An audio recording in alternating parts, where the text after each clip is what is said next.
In this video, we are talking about 6 reasons why you should use personality type on your personal growth journey. And in this video, we're talking about how it improves your empathy skills.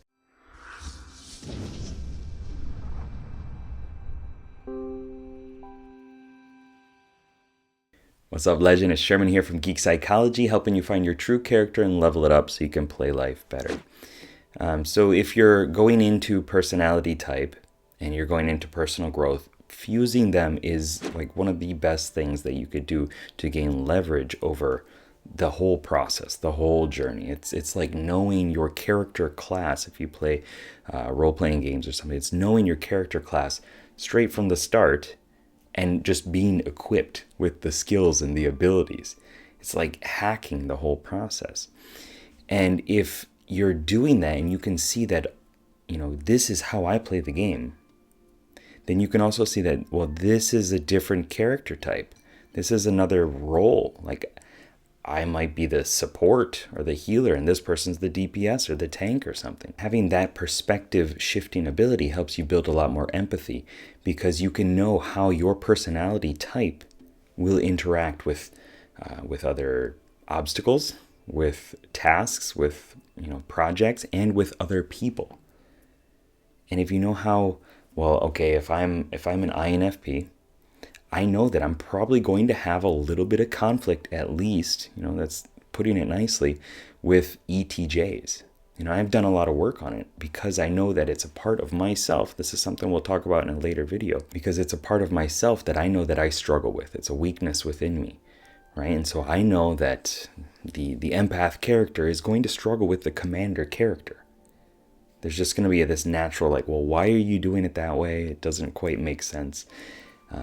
Approach to all of our interactions and our communications.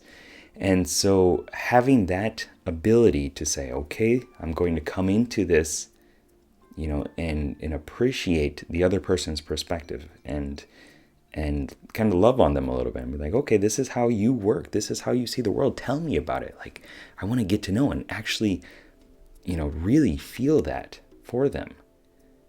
Don't go in with all your walls and all your protective barriers and your hate from past experiences and, all that poison that you've been taken from continuing to mull over these past, negative experiences and, assuming somebody else is going to pay the price for it. Don't do any of that stuff. Just go in there and be like, you are a human being and you do things in this kind of alien way, and I want to figure it out. And you do that long enough, or at least you pretend to do it long enough, and then stop pretending, and it'll be great.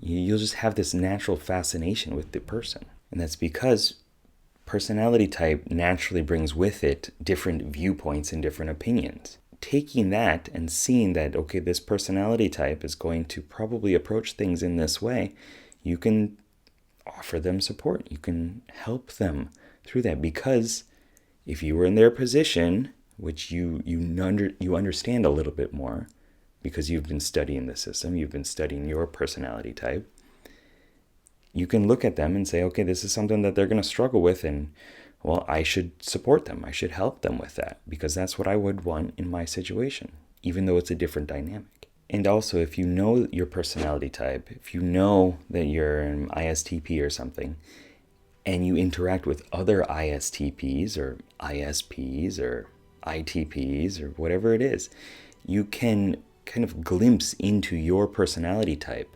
You can see, okay, this is how I'm probably perceived in some way. It might not be to the same extreme. It might. And you can use that as kind of a mirror into your own life and into your own relationships.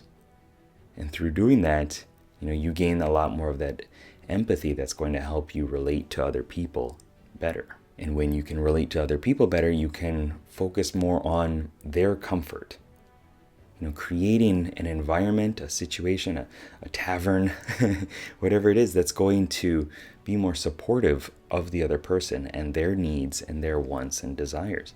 And the more you help other people, the more you get in return, the joys of life and the universe. It comes back to you. Whatever you believe, if you're religious or spiritual or not, I guess this is my opinion, and I'm kind of none of those. Whatever you do, you're going to get some sort of karma back. And this all helps you understand the comfort levels of other people better as well. Because if you can see their viewpoints, if you know what they want, if you know their personality and know your own as well, you can see how you can leverage your personality type to support the other person. Generally, if you use your auxiliary function within the Myers-Briggs, that's going to be something that is often sought from other people, and your dominant function too, sought from other people for advice, and it's something that you're more than capable of delivering. So when people come to me, I'm an INFP, it's generally, intrapersonal, like I don't really know how to feel about this, or like what should I do in this situation? I got some kind of baggage, as well as let's generate some ideas. Let's think of things from new perspectives. Let's brainstorm about this. And that's using my two core strengths within personality type to help another person be more comfortable and create that situation for them. So in the next video, we're going to talk about how this all can make self-acceptance easier as well.